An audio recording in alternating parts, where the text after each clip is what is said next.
정윤희 씨가 옛날에 그 트로이카 3명 중에 하나였잖아요. 그랬죠. 그때 뭐 유진 씨하고 또 누구죠? 장미희 씨. 예, 장미희 씨 뭐 이렇게 해서 3명 트로이카. 그리고 옛날에는 신문 사회면에 그 항상 일당 기사 많이 났어요. 예. 거의 매일같이 어느 연예인 간통죄로 뭐 구속 뭐 이런 식으로 거의 단골 손님이었어요. 예. 근데 특히 유명한 연예인이니까 그때 정윤희 씨가 철장 신세로 진 거는 아주 굉장히 신문에 뭐 그때 주간지 하면 탑스타였으니까. 거의 맞아요. 와글와글 했었죠. 예. 그러니까 저분들의 그건 약간 좀 억울한 건 있어요. 그 남편이 그 중앙 하이츠 예. 그 굉장히 그 우리나라 건설회사 중에 알짜거든요.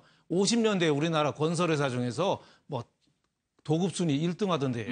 그거를 이제 아버지한테 물려받은 사람인데 부인하고 좀 관계가 안 좋아서 이혼 얘기가 오갈 때 네. 정윤희 씨를 만난 거죠. 아. 그때 이제 그 여성이 예. 그 건설회사 사장 조교 씨인가요? 그 부인이 바로 그 고소함에 따라서 예. 그분이 이제 부부 그러니까 이혼을 한 다음에 다시 결혼을 했는데 그렇죠. 마지막이 좀 좋지 않았다는 얘기들이 들렸거든요. 그렇죠. 마지막에 집이 뭐 경매로 넘어가고. 그렇죠. 압구정동에 집이 뭐 한 7, 80평 되는 게 그때 회사가 부도나면서 법정관이 넘어가고 하면서 집을 뺏기고 또 더한 거는 이제 정윤희 씨가 그 남편 간통되는 남편하고 결혼했는데 거기서 일남 일녀가 원래 전처 사이에 있었어요. 아. 그 애들을 잘 키우고 예. 자신의 정윤희 씨 애도 결혼한 지 5년 만에 낳았어요. 많은 그 아들을. 막내 아들이 본인이 낳은 그렇죠. 그 자기 뱃속으로 난 아이가 미국에 유학을 간데 남가주 대학이라고 그 유명한 대학이에요. 네. 한진그룹 조양호 회장이나 다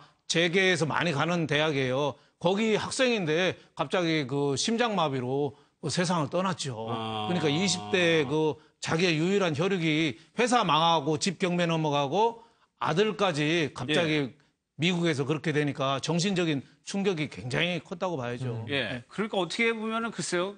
남의 이혼한 다음에 다시 재혼을 한 거기 때문에 그런데 결론은 좋지는 않았단 말이에요, 정윤희 씨. 그렇죠. 순서의 문제인데, 그러니까 예. 남편하고 이 이제 그때 당시에 이 조사장과 부인이 이미 뭐 관계가 안 좋고 예. 이혼 얘기가 오갔다고 해도 뭐 사실상 당시에는 파탄 상황이다. 네, 가정 파탄 상황이었어도 예. 여하튼 간통죄가 있었기 때문에 그의 아내는 간통죄로 이제 이걸 고소할 그렇겠죠. 그 권한이 있었죠. 그리고 예. 이제 거액의 위자료를 받고 이제 헤어졌는데 결국은 이게 또 다른 시각에서 보면 두 사람이 순서는 틀렸는데 사랑을 했고 결국은 사랑의 책임을 져서 이제 결혼을 해서 아이까지 낳고 살았단 말이죠.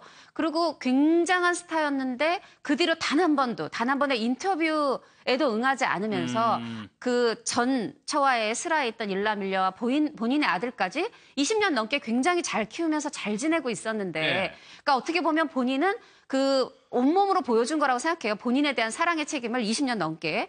근데 이제 결국은 끝이 이렇게 또 사업의 실패 이런 소식이 들려오면서 예. 정윤 씨를 사랑했던 많은 분들이 가슴 아파했죠. 예.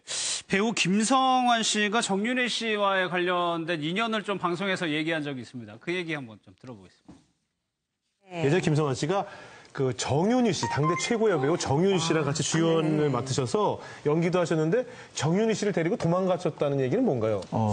동료 미사라는 동료 미사 있었어요. 연속극이 있었는데 거기에서 제가 그 돌아가신 이낙훈 선배님이 이제 아주 동료로 데리고 있던 정윤희 씨.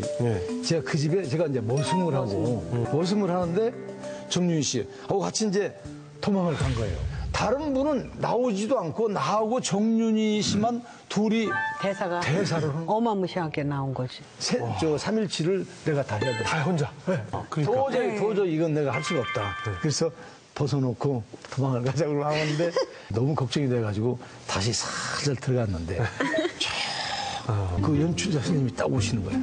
야, 성환이 아직 안 왔지? 그 대사 읽을 거야, 어디 가서. 대본을 맞지? 처음부터 끝까지 다 써. 그 얘기를 딱 오고 딱 나가시는 거예요. 어머나. 거기에 내가, 그래, 보고 만드는구나. 딱 나와서 녹화를 하는데, 드라마는요, 보고 할 수가 없어요. 정윤희 씨는 여기 있는데, 내가 여기를 보고 얘기를 하는 그렇지. 홍구님, 저 네. 사건이 어떻게 된 겁니까? 그러니까 뭐 굉장히 제목으로는 도망갔다, 뭐 선정적인데, 그러니까 사실은 그러니까 하루에 대본 6권어치를 찍는 거예요.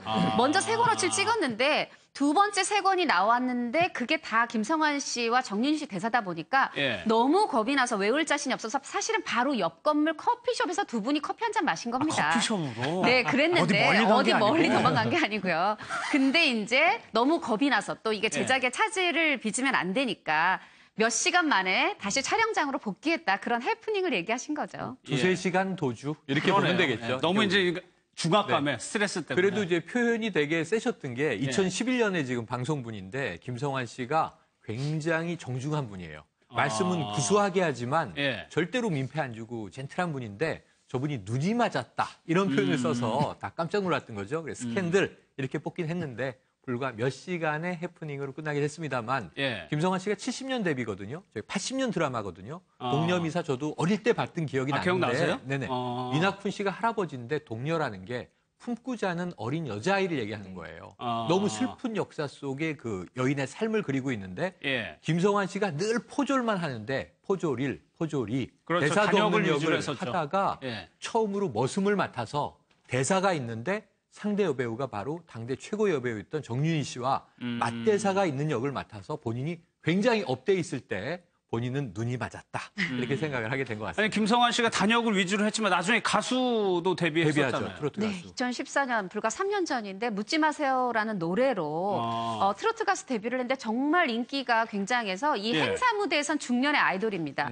그리고 김성환 씨도 실제로 보면 굉장히 잘생겼고 맞아요. 입담 좋으시고 노래도 잘하고 이러다 보니까 정말 이 야간 업소라든가 여러 가지 지역 행사 이런 데서는 저도 한 번 뵌 적이 있는데 정말 그 대중들로부터 인기가 대단하고요. 중년 여성들이 너무너무 좋아하시더라고요. 아 그래요. 알겠습니다.